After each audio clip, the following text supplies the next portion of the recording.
ओम गंग गणपतये नमो नमः। श्रीमद्भागवत महापुराण चतुर्थ स्कंद अष्टादशो अध्याय 18वां अध्याय पृथ्वी दोहन। मैत्रेय वाच इत्थं पृथुमं भिष्टुया रुषा परस्फुरिताधरम पुनराहवा निर्भिता सशस्त्र भयात्मना।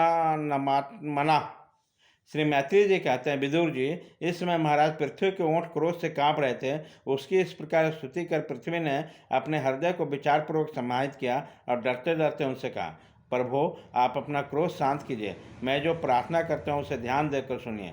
बुद्धिमान पुरुष भ्रमण के समान सभी जगत में सार ग्रहण कर लेते हैं। तत्वदर्शी मुनियों ने इस लोक और परलोक में मनुष्यों के कल्याण के लिए कृषि, अग्निहोत्र आदि बहुत से उपाय निकाले और काम में लिए हैं। इन प्राचीन ऋषियों के बताए हुए उपायों के समय जो पुरुष श्रद्धापूर्वक भली भांति आचरण करता है वह सुगमता से अभीष्ट फल प्राप्त कर लेता है, परंतु जो अज्ञानी पुरुष उसका अनादर करके अपने मन कल्पित उपायों का आश्रय लेता है उसके सभी उपाय और प्रयत्न बार बार निष्फल होते हैं। राजन, पूर्व काल में ब्रह्मा जी ने जिस धान्य आदि को उत्पन्न किया था, मैंने देखा था कि यम नियम आदि व्रतों का पालन न करने वाले दुराचारी लोग ही उन्हें खाए जा रहे हैं। लोक रक्षक, आप राजा लोग से ही मेरे पालन और आदर करना छोड़ दिए, इसलिए सब लोग चोरी के समान हो गए।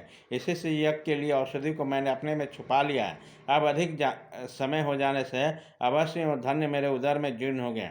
आप अपने पूर्वाचार्यों के बारे में बतलाए हुए उपाय से निकाल लीजिए। लोकपालक वीर, यदि आपको समस्त प्राणियों के अभीष्ट एवं बल की वृद्धि कराने वाली अन्न की आवश्यकता है तो आप मेरे योग्य बछड़ा दोहन पात्र दोहने वाले की व्यवस्था कीजिए। मैं इस बछड़े को स्नेह से पिलाकर दूध के रूप में आपको सभी अभीष्ट वस्तुएं दूंगी। राजन, एक बात और है, आपने मुझे समतल करना पड़ेगा, जिससे कि वर्षा ऋतु बीत जाने पर भी मेरे ऊपर इंद्र का बरसाया हुआ जल सर्वत्र बना रहे, मेरे भीतर आर्द्रता सूखने न पाए। ये आपके लिए बहुत मंगल कारक होगा।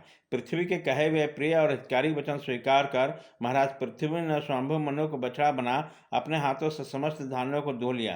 पृथ्वी के समान अन्य विज्ञ जन भी इस जगह से सार ग्रहण करते हैं, अतः उन्होंने भी पृथ्वी जी के द्वारा बस में की हुई वसुंधरा अपने अपने अभीष्ट वस्तुएं धो ली।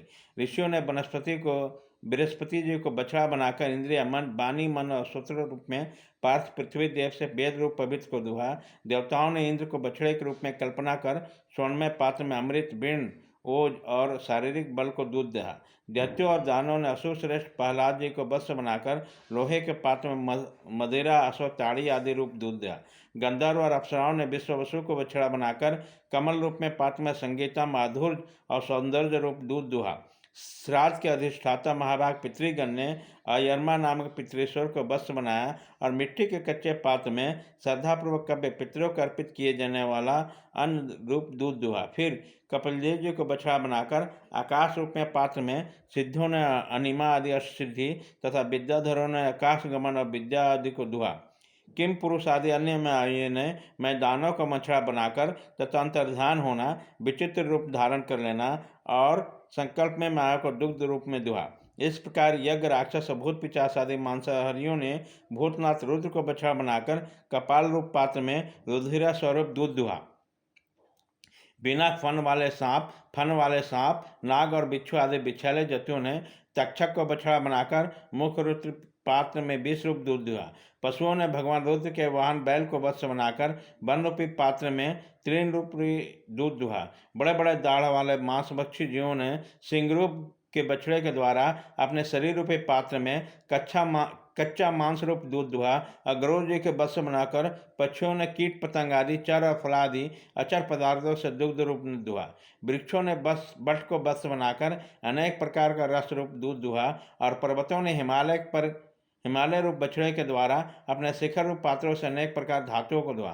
पृथ्वी तो सभी अभिष्ट वस्तुओं को देने वाली है और इसी समय पृथ्वी जी का अधीन थे, अतः उससे सभी ने अपने अपने जाति के मुखिया को बछड़ा बनाकर अलग अलग पात्रों में भिन्न भिन्न प्रकार के पदार्थों को दूध रूप में धो लिया।